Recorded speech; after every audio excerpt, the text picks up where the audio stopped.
दोस्तों नमस्कार, मैं Rajnish Kumar PVR aquaculture farm से। कैसी है मेरी पीवीआर एक्वा फैमिली? आशा करता हूँ सब स्वस्थ होंगे, सब मस्त भी होंगे और सब के सब बिजी हैं। मेरी बहुत फार्मर से, बहुत बिगनर से बात हो रही है। बहुत अपने कोई 6 एकड़ में, 8 एकड़ में, 13 एकड़ में किसी की पाइपलाइनिंग हो रही है, किसी का बोरवेल हो रहा है, किसी की डिगिंग हो रही है ट्रैक्टर से। तो काफ़ी सारी इस इंडस्ट्री में मैं देख रहा हूँ लास्ट के 1.5 साल में बहुत ही मोमेंटम क्रिएट हुआ, रेवोल्यूशन टाइप आ गया है।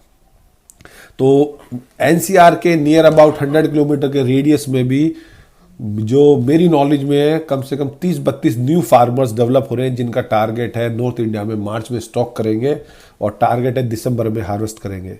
तो मेरा सब किसान भाइयों से रिक्वेस्ट है कि आप जो भी जिस लेवल पे भी फार्मिंग करने का प्लान कर रहे हैं या करने जा रहे हैं, उसको अपने नियर बाय एरिया में घूमे जरूर, फार्मर्स के इनपुट लें, उनकी बेस्ट प्रैक्टिसेस को एक की नोट बना लें, उनको इम्प्लीमेंट करें। पैरेलली मेरा तो फोकस, मेरा प्राइम फोकस तो है ही इस कम्युनिटी, सोसाइटी, अपने भाइयों के लिए, अपने ग्रुप के लिए कुछ अच्छी अच्छी वीडियो शेयर करता रहूं। आज के हम इस वीडियो में बात करेंगे एपेटाइट ऑफ फिश, भूख।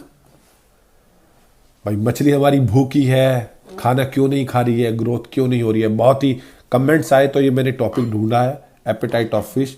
मेनली हमारे 2 कंपोनेंट्स पे डिपेंड करता है, एक है बायोटिक फैक्टर, एक है एबायोटिक फैक्टर। तो बायोटिक मतलब बायोलॉजिकल फैक्टर, एबायोटिक एबायोलॉजिकल फैक्टर।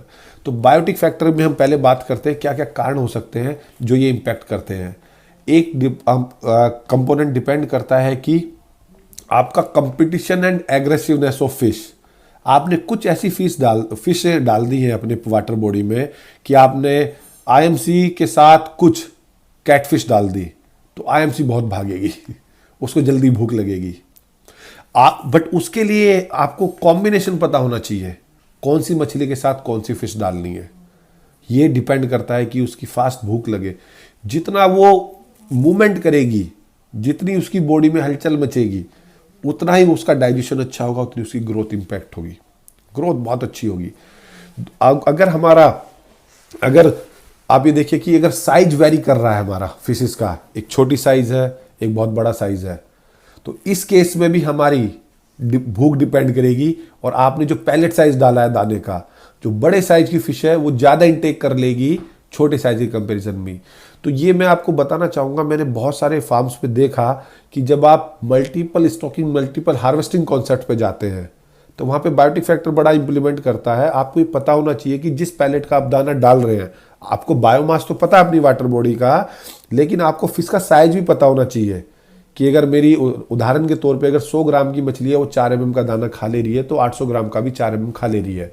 आपने फीडिंग तो एज पर बायोमास ही कराया है, लेकिन अगर आपने उसमें 20 ग्राम की मछलियाँ स्टॉक कर दी और आप उसके लिए प्लान कर रहे हैं मैं 1 mm का दाना खिला लूँ और उसी में ऑलरेडी बड़े साइज की फिश भी है, तो छोटी मछलियों की ग्रोथ हमेशा बायोटिक फैक्टर वो सप्रेस हो जाएगी, क्योंकि सारा इंटेक वो बड़े साइज की फिश कर लेगी।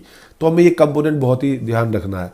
हमारी जो इम्पैक्ट है ये प्रीडेटर्स जो होते हैं उस पर भी डिपेंड करता है कि हमारा कितना इम्पैक्ट है, फ्रॉग का, स्नेक का, बर्ड्स का, बर्ड नेट लगाया नहीं लगाया। क्योंकि आपको ये पता होना चाहिए कि मेरे को भूख तो है, लेकिन अगर वहाँ पे मैं डरा हुआ हूँ, मैं किनारे पे नहीं जाऊँगा जहाँ फीड है, तो इम्पैक्ट होगा। तो बायोटिक फैक्टर्स में जनरली हमारा कि कंपटीशन और एग्रेसिव फिशनेस क्या है, हमारा प्रेडिटर्स क्या है, साइकोलॉजिकल कंडीशंस क्या है, हमारा पैलेट का साइज क्या है, हैंडलिंग कॉस्ट, आपने मछलियाँ ट्रैवल कराई हैं, मछलियाँ परचेज करी हैं, या आपने सीड परचेज करा है, आपने प्रॉपर हैंडलिंग नहीं करी है, तो भी वो हमारी मछली को एक फियर हो जाएगा, वो इनटेक नहीं करेगी, तो फिर वो हम कहेंगे ये भूखी है। तो हमें कहीं ना कहीं पूरी एंड टू एंड हमें ये चेक करना है कि हमारी मछलियाँ स्ट्रेस फ्री रहे। स्ट्रेस फ्री है तो कोई प्रॉब्लम नहीं है। दूसरा हमारा एबायोटिक फैक्टर है। एबायोटिक फैक्टर्स में जनरली हमारा डिजॉल्व ऑक्सीजन और वाटर टेम्परेचर सबसे की इंपॉर्टेंट रोल है। अगर हमारा टेम्परेचर डाउन है, क्योंकि हमारी कोल्ड ब्लडेड फिश है, और हमारा डी ऑक्सीजन लेवल कम है, तो मछलियाँ फीडिंग नहीं करेंगी, no feeding for fish, right. तो डीओ और वाटर टेम्परेचर सबसे की इंपॉर्टेंट रोल है। दूसरा हमारे लाइट की इंटेंसिटी, हमारे लाइट इंटेंसिटी बहुत पुअर है, किसी केस में, तो हमारा जो फीड पार्टिकल्स हैं वो मछली को देखने में प्रॉब्लम है, तो फिर हमारा कंपोनेंट है। हमारा वाटर पैरामीटर्स हाई पीएच और अमोनिया है तो प्रॉब्लम है। इट मीन्स जो एबायोटिक फैक्टर्स हैं, जो वाटर रिलेटेड पैरामीटर्स हैं, और जो बायोटिक फैक्टर्स हैं अपार्ट ऑफ दैट, तो ये दोनों कंपोनेंट हमारे हमें क्लियर होने चाहिए एपेटाइट फॉर फिश के लिए। दोस्तों कुछ वीडियोस मैं दोबारा रिपीट करूंगा, आई बिलीव दैट कि वो कुछ नॉलेजेबल तो होती हैं बट वो कैची नहीं होती हैं, लेकिन आपको हर एंगल पे सोचना है, देखना है कि मछली के लिए कौन सी बेनिफिशियल है, कौन सी नॉन बेनिफिशियल है। तो बने रहिए अपने पीवीआर एक्वा यूट्यूब चैनल पर, ज़्यादा से ज़्यादा वीडियो को लाइक कीजिए, शेयर कीजिए, कि जिससे कि आपको बेसिक्स इंफॉर्मेशन, आपका प्लेटफॉर्म रेडी हो पाए, आप प्लेन को टेक ऑफ अच्छा कर पाए और आप अच्छी निकाल पाए। धन्यवाद।